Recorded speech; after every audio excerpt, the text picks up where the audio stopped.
First time ಕಾಣುತ್ತೆ ಒಂದು ಹೊಸ ರಾಜಕೀಯ ಪಕ್ಷ ಇತ್ತೀಚಿನ 15 ವರ್ಷಗಳಲ್ಲಿ ಒಂದೇ ಚುನಾವಣೆಯಲ್ಲಿಯೇ 35% ಅಧಿಕಾರಕ್ಕೆ ಹೋಗೋದು ಫಸ್ಟ್ ಟೈಮ್ ಕಾಣುತ್ತೆ. ಅರವಿಂದ್ ಕೇಜ್ರಿವಾಲ್ ಎರಡನೇ ಚುನಾವಣೆಯಲ್ಲಿ ಸಾಧಿಸಿದ್ರಿ ಇದನ್ನು.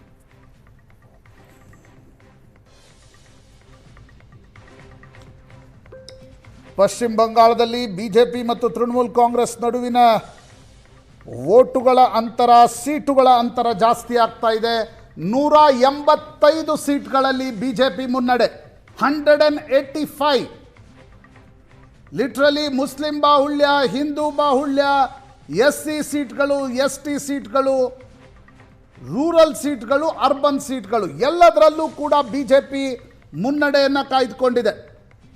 ನಾರ್ತ್ 25%ಗಿಂತ ಮುಸ್ಲಿಂ ಜನಸಂಖ್ಯೆ ಜಾಸ್ತಿ ಇದ್ರೆ ತೃಣಮೂಲ ಕಾಂಗ್ರೆಸ್ ಗೆಲ್ಲತ್ತೆ ಅನ್ನುವ ವಾತಾವರಣ ಇತ್ತಲ್ಲಿ. ಈಗ 60% ಅಲ್ಲ 50%ಗಿಂತ ಜಾಸ್ತಿ ಇದ್ರೆ ಮಾತ್ರ ಮುಸ್ಲಿಂ ಜನಸಂಖ್ಯೆ ತೃಣಮೂಲ ಕಾಂಗ್ರೆಸ್ ಗೆಲ್ಲೋದು ಅಂತಾಯ್ತು ಬೈ ಡಿಫಾಲ್ಟ್. ಅದು ಕೆಲವು ಸೀಟಲ್ಲಿ ಮುಸ್ಲಿಂ ಓಟಿಗಾಗಿ ಸ್ಪರ್ಧೆ ಇರ್ತದೆ. ಈಗ ವೆಸ್ಟ್ ಬೆಂಗಾಲಲ್ಲಿ 3-4 ಪಾರ್ಟಿಗಳಿದ್ದೇವೆ, ಆ ಮುಸ್ಲಿಂ ಓಟಿಗಳಲ್ಲೇ ಸ್ಪರ್ಧೆ ಇರ್ತದೆ, ಚಾನ್ಸ್ ಇರ್ತದೆ. ಬಿಜೆಪಿ 46% ಓಟ್ ಇದುವರೆಗೂ ಎಣಿಕೆಯಾಗಿರುವ ಮತಗಳ ಪೈಕಿ, ತೃಣಮೂಲ ಕಾಂಗ್ರೆಸ್ ಹತ್ತತ್ರ 41%.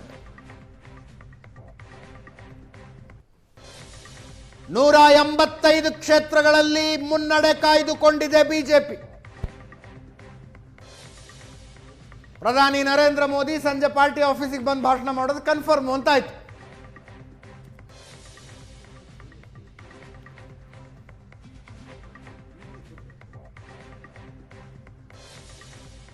ತಮಿಳುನಾಡು ರಾಜಕಾರಣದಲ್ಲಿ ಹೊಸ ಅಧ್ಯಾಯದ ಆರಂಭ ಇದು. ಟಿವಿಕೆ 105ರಲ್ಲಿ ಮುನ್ನಡೆ.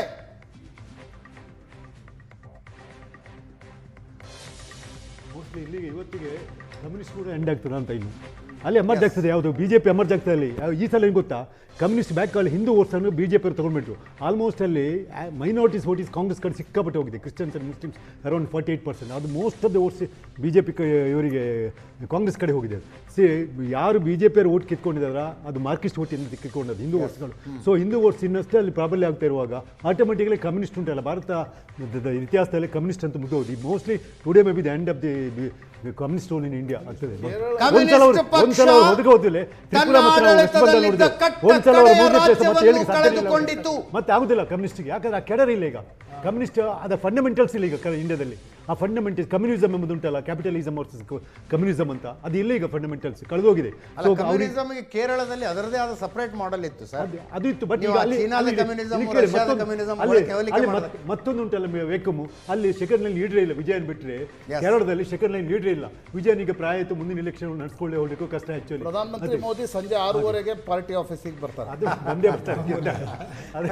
ಆಮೇಲೆ ಅಜಿತ್, ಪ್ರಧಾನಮಂತ್ರಿ ಮೋದಿ ಹಲ್ಮುರಿ ತಿಂದಿದ್ರಲ್ಲ, ಚುರ್ಮುರಿ, ಆ ಜಿಲ್ಲೆಯ ಎಲ್ಲಾ ಕ್ಷೇತ್ರಗಳು ಬಿಜೆಪಿ ತೆಕ್ಕಿಗೆ ಬಂದಿದೆ. ನಾನು ಅದಕ್ಕೆ ಅಂತ ಹೇಳಲ್ಲ, ಜಸ್ಟ್ ಇಂಟ್ರೆಸ್ಟಿಂಗ್. ವೆಸ್ಟ್ ಬೆಂಗಾಲ್ ಕಲ್ಕಟ್ಟಲ್ಲಿ ಅವರು ಅದೇ ರೀ, ವೆಸ್ಟ್ ಬೆಂಗಾಲ್ ಅಲ್ಲಿ ಕಲ್ಕತ್ತಲ್ಲಿ ತಿನ್ನೋದು.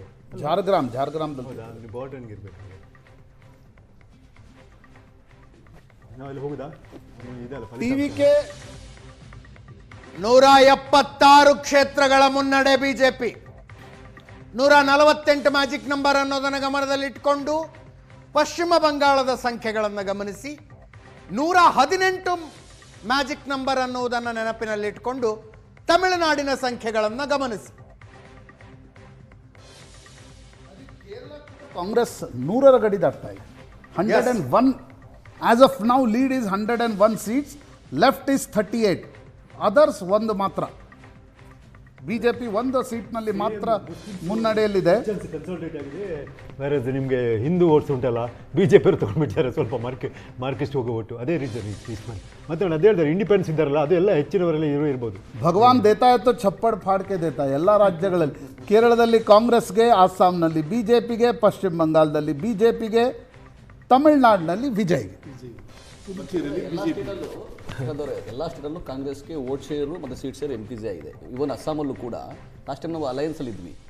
ಆ ಅಲ್ಲಿ alliance- ಮೂರನೆಯ ಚುನಾವಣೆ ಸತತವಾಗಿ ಇದೊಂದು ಇಲ್ಲ, ಇಲ್ಲ, alliance ಇಲ್ಲ. vote share ಜಾಸ್ತಿ. ಇಂಥ ಇಲ್ಲ, ಒಂದು ಇದು- ಮಾರಲ್ ವಿಕ್ಟ್ರಿ ಶಬ್ದ ಬಳಕೆ ಹೌದೌದು ಮಾಡಿದ್ರು. ನೈತಿಕ ಇಲ್ಲ, ನೈತಿಕ ಇಲ್ಲ, ಇದೆ. ಏನು ಬರೀ ಅಲ್ಲಿ ಈ ಸಲ polarization ಸಿಕ್ಕಾಪಟ್ಟೆ ಮಾಡಿಬಿಟ್ರಿ ಹೌದು. ನೋಡಿ ಅಸ್ಸಾಂ ಮತ್ತು ಕೇರಳ ಬರೀ ವೆಸ್ಟ್ ಬೆಂಗಾಲಲ್ಲಿ 16 ಮುಸ್ಲಿಂ ಡಾಮಿನೇಟೆಡ್ ಸ್ಟೇಟ್ಸ್ ಅಲ್ಲಿ ಯಾವಷ್ಟು ನಿಮ್ಮ ಮುಸ್ಲಿಂ ಡಾಮಿನೇಟೆಡ್ ಪ್ಲೇಸ್ಗಳಲ್ಲಿ ಪೊಲರೈಸೇಷನ್ ಎಷ್ಟು ಜಾಸ್ತಿ ಆಗ್ತದೆ ಅದು ಬಿಜೆಪಿಗೆ ಅಡ್ವಾಂಟೇಜ್ 30% ಇಲ್ಲಿ 35% ಮುಸ್ಲಿಮ್ಸ್ ಇರಲಿ ಅಲ್ಲಿ ಬಿಜೆಪಿ ಕೆತ್ಕೊಂಡು ಹೋಗ್ತದೆ ಯಾಕೆ ಗೊತ್ತಾ ಸ್ಟ್ರಾಂಗ್ ಕಮ್ಯುನಲ್ ಅದರ ಮುಸ್ಲಿಮ್ಸ್ ಅಂತ ನಮ್ಮ ಸೌತ್ ಕೆನಡಲ್ಲಿ ಏನು ನೋಡಿ ಸೌತ್ ಕೆನಡಲ್ಲಿ ಕಾಂಗ್ರೆಸ್ಗೆ ವಿನ್ ಆಗೋ ಚಾನ್ಸೇ ಇಲ್ಲ ಇನ್ ಫ್ಯೂಚರ್ ಹೇಳ್ತಾರೆ ಕಾದರ್ ಒಂದು ಸೀಟ್ ಬಿಟ್ಟರೆ ಬಿಕಾಸ್ ಮುಸ್ಲಿಂ ಅಲ್ಲಿ ಅಷ್ಟು ಏನು ಬಾಗಲಕೋಟೆ 11ನೇ ಸುತ್ತಿನ ಮತ ಎಣಿಕೆ 10,000 ಮತಗಳ ಲೀಡು ಕಾಂಗ್ರೆಸ್ಸಿಗೆ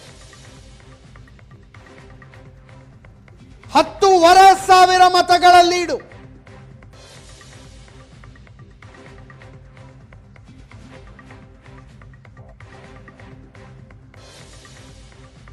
ಭಾರೀ ಮುನ್ನಡೆ ಸಾಧಿಸಿದ್ದಾರೆ ಉಮೇಶ್ ಮೇಟಿ.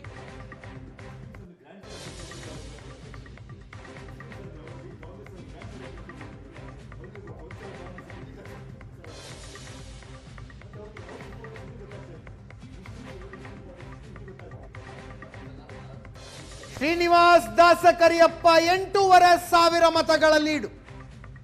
2 ಉಪಚುನಾವಣೆಗಳ ಫಲಿತಾಂಶ ಸೆಟ್ ಇನ್ ಆಗ್ತಾ ಇರೋ ಹಂಗ ಅನ್ನಿಸ್ತಾ ಇದೆ ಟ್ರೆಂಡ್. 8,500 ದಾವಣಗೆರೆ ದಕ್ಷಿಣದಲ್ಲಿ ಮುನ್ನಡೆ, 10,500 ಕಾಂಗ್ರೆಸ್ ಬಾಗಲಕೋಟೆಯಲ್ಲಿ ಮುನ್ನಡೆ.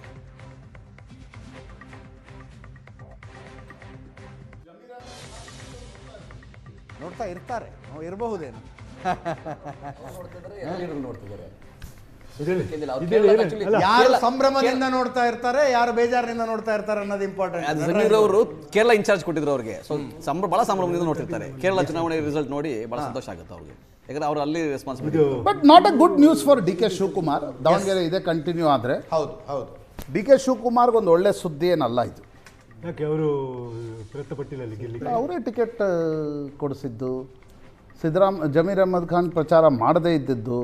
ಒಂದು ವೇಳೆ ಇದು ರಿಸಲ್ಟ್ ಆಗಿ ಕಾಂಗ್ರೆಸ್ ಸೋತ್ರೆ it's not a good news for D K Shivakumar. ಯಾಕಂದರೆ ಮುಸ್ಲಿಂ ಮತಗಳು ಒಡಿತವೆ ಅಂತಕ್ಕಂಥ ಮೆಸೇಜ್ ಹೋದರೆ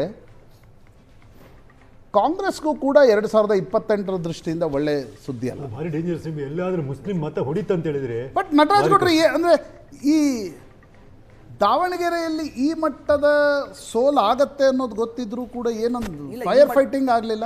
ನಾನು ಸೋಲು ಅಂತ ಹೇಳಲ್ಲ, ಹಿನ್ನಡೆ ಇಲ್ಲ, ಈ ಮಟ್ಟದ ಹಿನ್ನಡೆ ನಮ್ಗೆ ಅನ್ಕೊಂಡಿಲ್ಲ. ಯಾಕಂದ್ರೆ 27,000 ಮತಗಳ ಅಂತರದಲ್ಲಿ ಲಾಸ್ಟ್ ಟೈಮ್ ಗೆದ್ದಿದ್ರು. ನಮಗೊಂದು 5,000-6,000 ಮತಗಳ ವ್ಯತ್ಯಾಸ ಆಗಬಹುದು.